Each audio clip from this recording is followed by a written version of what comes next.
Das reiche Erbe des Oromo-Volkes.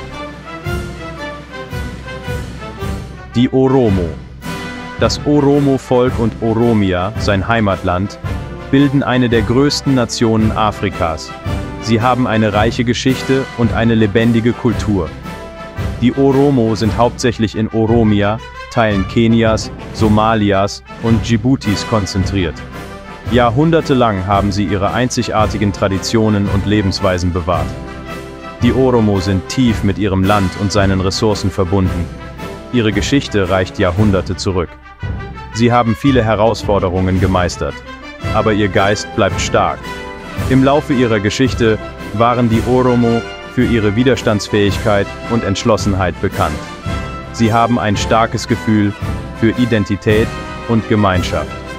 Die Oromo verfügen über eine reiche mündliche Überlieferung, die über Generationen weitergegeben wurde. Geschichten, Sprichwörter, Lieder und Weisheiten spielen eine wichtige Rolle bei der Bewahrung ihrer Geschichte und Kultur. Diese Ausdrucksformen spiegeln ihre Werte, Überzeugungen und Erfahrungen wider. Sie geben Einblicke in die Weltsicht der Oromo und ihr Verständnis der Welt um sie herum. Die Oromo haben bedeutende Beiträge zur Kulturlandschaft Ostafrikas geleistet. Ihr Einfluss zeigt sich in verschiedenen Bereichen der Gesellschaft, darunter Musik, Tanz und Kunst. Trotz der Herausforderungen, denen sie sich gegenübersehen, haben die Oromo ihre kulturelle Identität bewahrt.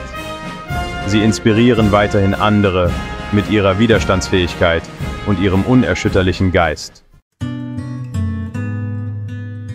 Oromia. Biya. Oromo. Oromia ist ein riesiges und vielfältiges Land am Horn von Afrika. Es ist die Heimat der Oromo, die dort seit Jahrhunderten leben. Die Region ist bekannt für ihre atemberaubenden Landschaften, die von hoch aufragenden Bergen bis hin zu fruchtbaren Tälern reichen. Das Klima in Oromia ist so vielfältig wie seine Geografie. Das Hochland Oromias zeichnet sich durch kühle Temperaturen und ergiebige Niederschläge aus. Diese Region ist ideal für die Landwirtschaft und die Oromo bestellen dieses Land seit Generationen. Das Tiefland hingegen ist heißer und trockener. Diese Gebiete eignen sich eher für die Weidewirtschaft, wobei die Oromo Rinder, Schafe und Ziegen züchten. Der ostafrikanische Graben, der durch Oromia verläuft, ist ein einzigartiges geologisches Merkmal. Er beherbergt mehrere Seen, darunter den Schala-See, den Abidjata-See und den Langano-See. Der ostafrikanische Graben ist auch für seine vulkanische Aktivität bekannt, wobei der Mount Fantal einer der aktivsten Vulkane der Region ist. Oromia beherbergt eine große Vielfalt an Pflanzen und Tieren. Die Region ist besonders bekannt für ihren Kaffee. Die vielfältigen Ökosysteme Oromias spielen eine wichtige Rolle im Leben der Oromo. Sie liefern Nahrung, Medizin und Materialien für den Hausbau und das Handwerk. Afan Oromo.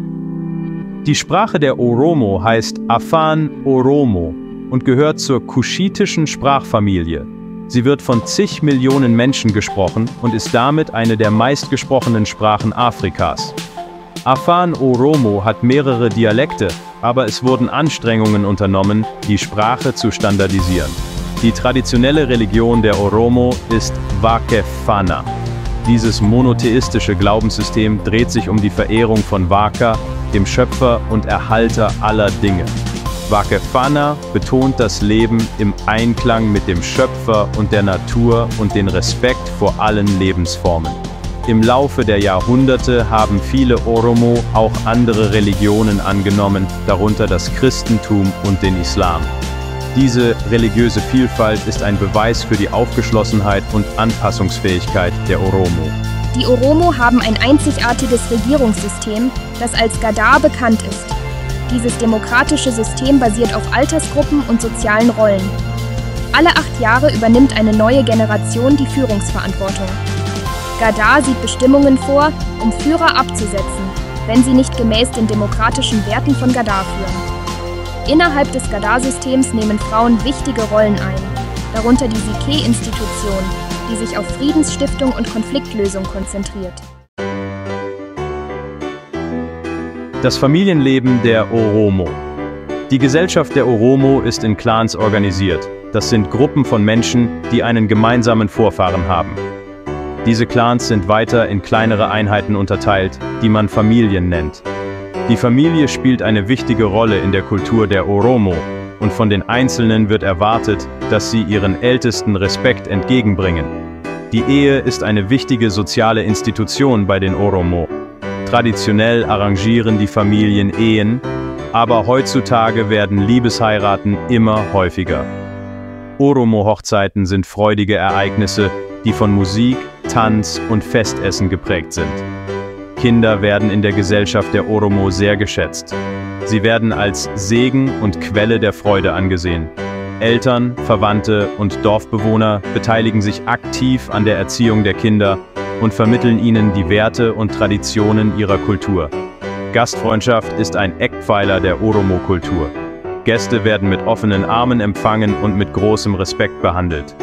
Das Teilen von Essen und Trinken ist ein wesentlicher Bestandteil der Oromo-Gastfreundschaft und den Besuchern wird immer das Beste geboten, was ihre Gastgeber zu bieten haben. Kunst, Musik und Feste. Die Oromo verfügen über ein reiches künstlerisches Erbe, das sich in verschiedenen Formen ausdrückt. Ihre Kunst spiegelt oft ihre enge Verbundenheit mit der Natur und ihren kulturellen Überzeugungen wider. Zu den traditionellen Handwerken gehören Weberei, Töpferei und Holzschnitzerei, die jeweils einzigartige Fertigkeiten und eine besondere Ästhetik aufweisen. Musik und Tanz sind fester Bestandteil des kulturellen Lebens der Oromo. Traditionelle Instrumente wie die Debe, die Krar und die Masinko begleiten Lieder und Tänze, die besondere Ereignisse feiern, Emotionen ausdrücken und Geschichten erzählen. Die Musik der Oromo zeichnet sich durch ihre rhythmische Komplexität und ihre gefühlvollen Melodien aus. Feste und Zeremonien spielen eine wichtige Rolle in der Gesellschaft der Oromo. Sie bieten den Gemeinden Gelegenheit, zusammenzukommen, soziale Bindungen zu stärken und kulturelle Traditionen weiterzugeben. Zu den wichtigsten Festen gehören Irecha, ein Erntedankfest, und Hochzeiten, die von aufwendigen Ritualen und Feierlichkeiten geprägt sind. Die Kleidung der Oromo variiert oft je nach Region und Anlass, aber sie zeichnet sich typischerweise durch leuchtende Farben, kunstvolle Muster und traditionelle Verzierungen aus. Frauen tragen oft Kleider, die mit Perlen und Stickereien verziert sind, während Männer Tücher oder Gewänder tragen. Kleidung dient oft als Symbol für kulturelle Identität und sozialen Status. Die Küche der Oromo ist bekannt für ihre schmackhaften Gerichte, die oft mit frischen regionalen Zutaten zubereitet werden. Zu den Grundnahrungsmitteln gehören Xafi, Mais, Sorghum und verschiedene Hülsenfrüchte. Kaffee, ein wichtiger Bestandteil der Oromo-Kultur, wird oft in einer traditionellen Zeremonie geröstet und gebrüht. Das Prinzip von Safu-Safu umfasst eine Reihe ethischer Richtlinien und sozialer Normen, die Harmonie, Respekt und Ausgewogenheit innerhalb der Gemeinschaft und mit der Natur fördern. Safu betont Ehrlichkeit, Fairness und Mitgefühl in allen Lebenslagen. Das Prinzip von Safu ist tief in der Kultur, Tradition, Weltsicht und Lebensweise der Oromo verwurzelt. Umweltbewusstsein ist ein integraler Bestandteil von Safu. Die Oromo haben ein tiefes Verständnis für die Verbundenheit aller Lebewesen und die Bedeutung der Erhaltung des Gleichgewichts der Natur. Nachhaltige Praktiken, wie zum Beispiel der Respekt vor heiligen Hainen und die Schonung der Wasserressourcen, haben ihren Ursprung im Prinzip von Safu. Der Respekt vor Ältesten ist in der Gesellschaft der Oromo von größter Bedeutung und Safu schreibt vor, dass sie mit Ehrfurcht behandelt und ihre Weisheit geschätzt werden. Ebenso werden Kinder geschätzt und beschützt, und Safu leitet ihre Erziehung mit Sorgfalt und Liebe. Herausforderungen der Kolonialzeit und der Moderne. Die Geschichte des Oromo-Volkes reicht weiter zurück als seine Begegnungen mit den Kolonialmächten. Viele Jahrhunderte lang florierten die Oromo unter Gadaa, das eine entscheidende Rolle für ihre Fähigkeit spielte, äußerem Druck standzuhalten. Die Oromo wehrten sich erfolgreich gegen das Eindringen der benachbarten abyssinischen Königreiche in ihr Land. Die Oromo kämpften für den Schutz ihres Territoriums und ihrer Lebensweise. Sie setzten sich gegen ihre Feinde durch, weil sie ihnen im Kampf zu Pferd überlegen waren und entschlossen waren, ihre Souveränität zu bewahren. Ende des 19. Jahrhunderts, als die europäischen Kolonialmächte moderne Waffen lieferten, eröffnete der abyssinische König Menelik II. Mit brutalen Feldzügen eine Welle neuer Angriffe auf die Oromo und andere Nationen. Diese Zeit, die als Wettlauf um Afrika bekannt ist, führte zur Unterwerfung des Oromo-Volkes und zum Verlust seiner Souveränität. Unter äthiopischer Herrschaft verloren die Oromo nicht nur ihre Souveränität, sondern auch ihr Land und andere wirtschaftliche Ressourcen und waren systematischer Diskriminierung und Marginalisierung ausgesetzt. Ihre Sprache und Kultur wurden unterdrückt und ihnen wurde der gleichberechtigte Zugang zu Bildung, Gesundheitsversorgung und wirtschaftlichen Möglichkeiten verwehrt. Diese Politik führte zu weit verbreiteter Armut und sozialen Unruhen. Trotz der erlittenen Härten gaben die Oromo weder ihre kulturelle Identität noch ihren Wunsch nach Selbstbestimmung auf. Sie widersetzten sich der Assimilation und kämpften für Anerkennung und gleiche Rechte. Die Bewegung für die Freiheit der Oromo. Im Laufe des 20. Jahrhunderts entstanden verschiedene Oromo-Widerstandsbewegungen, die die Unterdrückung bekämpfen, die Kolonialherrschaft stürzen und politische und kulturelle Freiheit erlangen wollten. In den 1960er Jahren wurde die Macha-Tulama-Vereinigung gegründet, die sich für die Rechte der Oromo einsetzte und Oromo-Führungspersönlichkeiten eine Plattform bot, um auf kulturelle und politische Anerkennung zu drängen. In den 1960er und 1970er Jahren mobilisierten sich Studenten der Oromo gegen die äthiopische Assimilation und den Autoritarismus, setzten sich für kulturelle, nationale und sprachliche Rechte ein und trugen zu breiteren Widerstandsbewegungen bei. In den 1970er Jahren wurde die Oromo Liberation Front, OLF, gegründet, die sich für die Selbstbestimmung des Oromo-Volkes einsetzt. Die OLF fand große Unterstützung und spielte eine entscheidende Rolle dabei, auf internationaler Ebene das Bewusstsein für die Notlage des Oromo-Volkes zu schärfen. Diese Bewegungen waren oft mit brutaler Repression durch die äthiopische Regierung konfrontiert, aber die Oromo beharrten auf ihren Forderungen nach Freiheit, Gerechtigkeit und Gleichheit.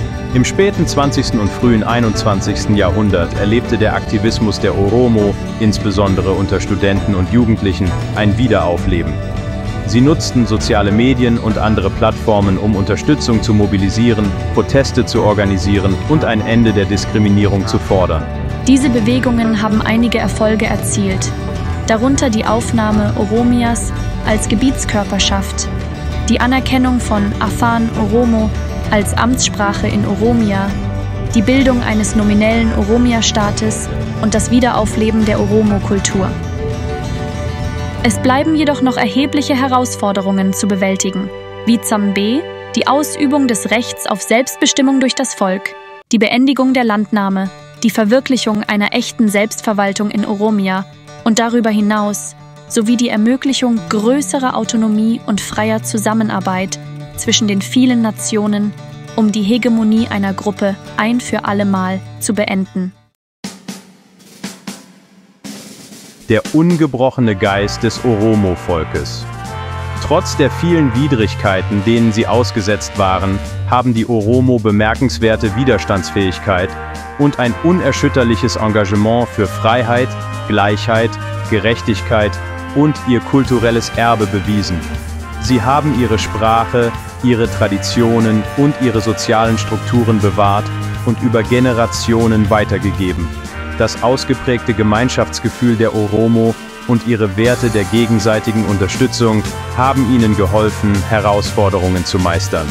Sie haben eine lange Tradition des kollektiven Handelns, der Zusammenarbeit bei der Bewältigung gemeinsamer Anliegen und der Unterstützung von Bedürftigen. Ihre künstlerischen Ausdrucksformen, von Musik und Tanz bis hin zu Poesie und Geschichten erzählen, spiegeln ihre Geschichte, ihre Kämpfe und ihre Hoffnungen wider. Diese kulturellen Formen dienen als Quelle der Stärke, der Einheit und der Inspiration.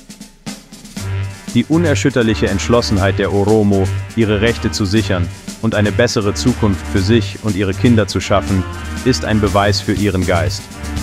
Sie inspirieren andere weiterhin mit ihrem Mut, ihrer Widerstandsfähigkeit und ihrem Engagement für Gerechtigkeit. Ein Blick in die Zukunft. Die Oromo blicken mit einer Mischung aus Hoffnung und Entschlossenheit in die Zukunft.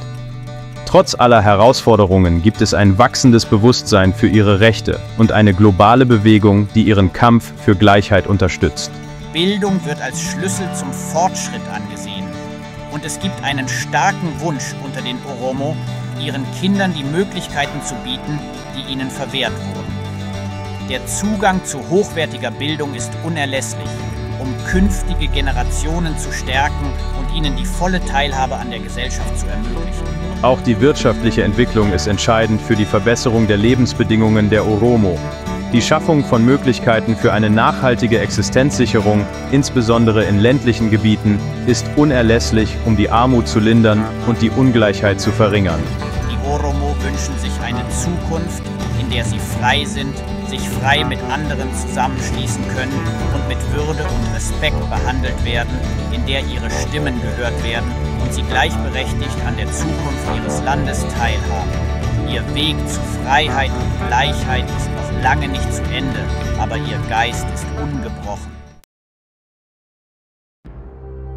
Ein unbeugsames und unerschütterliches Volk. Das Oromo-Volk mit seiner reichen Geschichte, seiner lebendigen Kultur und seinem unerschütterlichen Geist ist ein Beweis für die ungebrochene Kraft der menschlichen Widerstandsfähigkeit. Trotz jahrhundertelanger Unterdrückung haben sie ihre Identität bewahrt, für ihre Rechte gekämpft und andere mit ihrer Entschlossenheit inspiriert. Ihre Geschichte ist eine Geschichte des Kampfes, aber auch eine Geschichte der Hoffnung, des Mutes und des unermüdlichen Strebens nach Gerechtigkeit. Da sich die Welt ihrer Notlage zunehmend bewusst wird, sind die Oromo in einer guten Position, um die Zukunft des Horns von Afrika mitzugestalten. Ihr Weg in eine gerechtere und gleichberechtigtere Zukunft ist noch lange nicht zu Ende, aber ihr Geist ist ungebrochen. Die Oromo inspirieren die Welt weiterhin mit ihrem reichen Erbe, ihrer unerschütterlichen Entschlossenheit, ihrer Widerstandsfähigkeit und ihrem unerschütterlichen Glauben an die Kraft der Hoffnung.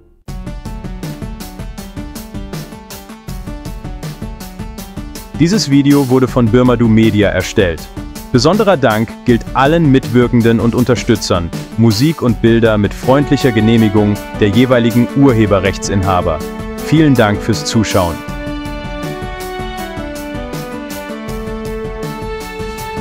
Urheberrecht 2024, Birmadu Media.